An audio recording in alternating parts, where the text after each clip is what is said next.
Et oui, parlons matière sur le salon Materials and Light, 8e édition. Je suis maintenant avec Jonathan Touliou. Jonathan, bonjour. Bonjour.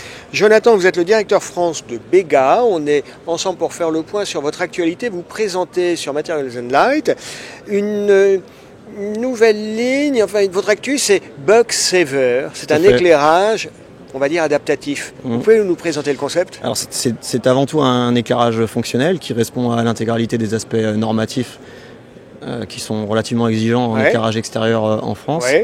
Mais la volonté du groupe, c'est d'aller au-delà de cet usage purement fonctionnel et de rentrer dans une démarche également de respect de la biodiversité, de pouvoir jouer sur les températures de couleur et de basculer en cœur de nuit sur des températures de couleur plus chaudes et plus respectueuses de la biodiversité. Bug Saver, c'est de l'anglais. Bug, c'est l'insecte. On protège, on évite de cramer les insectes parce que parfois on utilise de l'éclairage pour tuer les insectes. Et là, Bug Saver, c'est que c'est inoffensif. On tente de les préserver. Ouais, c'est plutôt dans l'autre sens, en effet. C'est, entre guillemets, dans l'air du temps. On est sur une période où on se dit, attention, on a un environnement qui est fragile. Il faut essayer de rentrer dans l'environnement sans trop le saccager. C'est de pouvoir répondre aux besoins primaires d'éclairer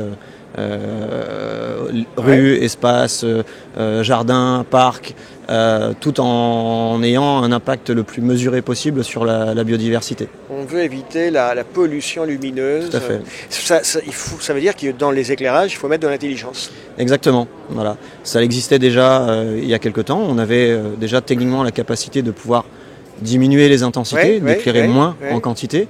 Aujourd'hui, on est capable de dupliquer les fonctionnalités, d'éclairer moins, mais aussi d'éclairer mieux. On peut parler de la maison Bega, c'est une maison allemande. Tout à fait. Vous avez une image d'innovation? Oui, on est un des fabricants majeurs en France notamment, mais également à l'international. C'est un groupe aujourd'hui de 2500 personnes, où l'intégralité de la fabrication est en Europe, en Allemagne. Quand on préparait cette interview, vous me disiez, vous étiez assez fiers, nous on est biosourcés. Oui. Alors, j'ai un peu tendance à dire, comme tout le monde, il y a un peu un phénomène de mode aujourd'hui à dire qu'on est biosourcé. Oui, c'est un phénomène de mode, mais il y a une réalité industrielle derrière ça.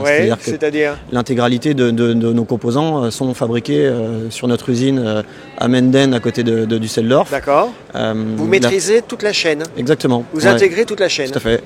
Les fonderies d'aluminium sont fabriquées à proximité de l'usine.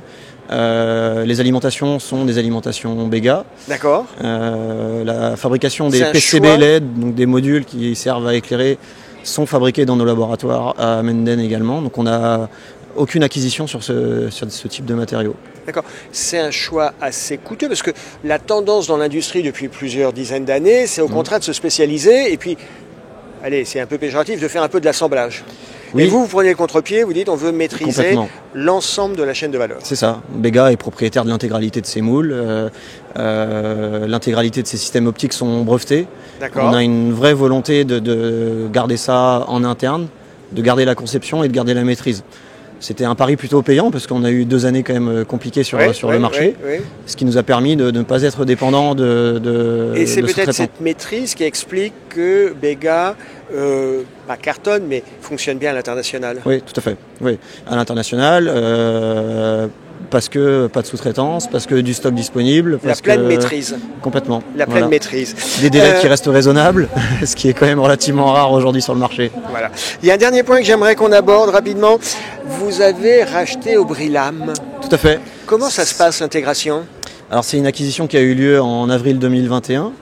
Ça s'inscrit complètement dans la synergie et dans la volonté de Bega de poursuivre son développement au travers de matériaux nobles. Aujourd'hui, on travaille, nous, essentiellement la fonderie d'aluminium pour nos luminaires Bega. Là, on s'inscrit dans un matériau qui est encore plus noble, qui est le bois. Mais c'est de pouvoir marier nos deux savoir-faire et d'avoir des gammes communes, des profondeurs de gamme plus importantes. On développe les synergies. Complètement. Ok, c'est très clair. Jonathan Touliou, merci d'avoir été avec nous. Merci Je le rappelle, vous êtes le directeur France de Bega. Nous sommes sur le salon Materials and Light. Nous sommes à la superbe halle du Carreau du Temple à Paris. Merci d'avoir été avec nous. Merci, à bientôt. À bientôt.